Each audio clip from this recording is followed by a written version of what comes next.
I know before because I almost forgot another comment I saw. You know how people say a smaller caliber, like a 22, it'll enter you and it could possibly bounce around inside your body.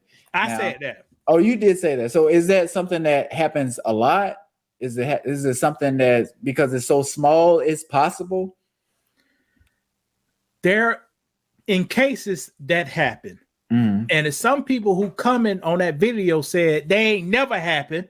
And how you gonna tell me I was right there with the man telling the story? Right. But let's just figure out how guns work. When you shoot a bullet, a handgun bullet at a hard surface, Brandon, what happens? At a hard surface, it's gonna ricochet. There you go. So why won't a bullet, a 22, bust through your ribs, right, and lose all its force in the ribs, and hit the back of your ribs? What you think gonna do this? Stop. That's a good point. You think it's gonna stop? That's a good point. I don't have enough energy to bust through the back of the rib, so I'm gonna bounce off. Right. So there you go, people. Right. Common sense, right? But if you think about it, you know you're not gonna think it's gonna do that. You just don't think a bullet's gonna go through or it's gonna hit your ribs and just stop and just stay right there. But no, that's not how it works. That's not how it works. So, like I had training this week, Brandon. Okay. Terrorist training. This is what they said. A live active shooter do not lay on the ground. Why they say that, Brandon? Why? Because that's because if a person shoot and the bullet bounce off the floor, it's gonna ricochet hit your face, and you're gonna die from a ricochet. You know? They said, and how do they get this information? I can't talk too much with it.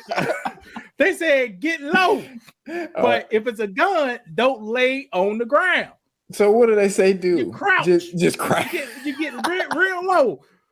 Because like I said at the beginning, if a person pulled a gun, 2 shots going right in the ground, and them bullets go ricochet. Correct. I was shooting a BB about 4 or 5 years ago, straight ahead at a barn on the side of a barn. I shot the BB. Came back and hit me right there. What's the odds of that happening, Brandon? They're slim to none, but it could happen. That guy that hit my glasses could bust my glasses out. The bullet hit me right there in my face.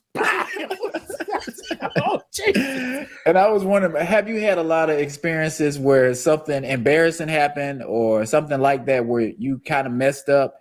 You were doing everything right, but how did I mess up, Brandon? But that's what I'm saying, because I shot at the bar and the bullet came back and hit me in my face. Hit me right here. And I quit shooting at bars. But that's what I'm saying. Like, now. Was that the only instance where something like that happened? Well, because you didn't do anything wrong. You were doing everything right. You were following proper gun protocol. And something still happened. You almost died that day. You know, because of my eyes. And Brandon, what's the odds? You know when you shoot like this, and I'm shooting like this, and the bullet hit me right here. And the bullet hit me right there. You know what's the odds of that happening? It happens sometimes. Just like if you playing baseball with your daughter, and you throw her a pitch, and she hit the ball straight at you, and it hit you, and the same thing can happen. So. Correct. They don't happen that often, but it don't happen. It can happen, right? It's just one of them things that can happen. Embarrassing moment. I learned this. Guys, do not be soft at the gun range. When them shot shells go in your glasses with your eyeball right here, don't be just knock that bitch off and keep on shooting. Or if it go back down your shirt. Right. It's been a minute since I've been to a range, but yeah, shells do come out, and it could happen. It can happen. So you got to play it off, and that's one of the things I wanted to touch on. Like you're doing the right thing, but you can still have an embarrassing moment at the gun range. So you got to play it cool a little bit too. Actually, that needs to happen because after the first time, I shot the gun a few weeks ago. Pow, go all up in the eye and run it off and get it again. Right. So it needs to happen. I get what you're saying. A 22 at point blank range can cause major damage from a bullet fragments breaking apart. Shoot anything at point blank range.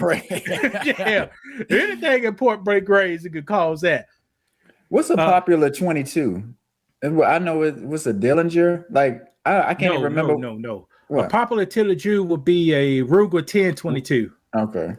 Great, excellent gun. The prices is jacked up. I would love to get me a breakdown Ruger because I'm kind of like scandalous. I want something you can put in the book bag and put a suppressor and you can ride out somewhere. Teddy on here.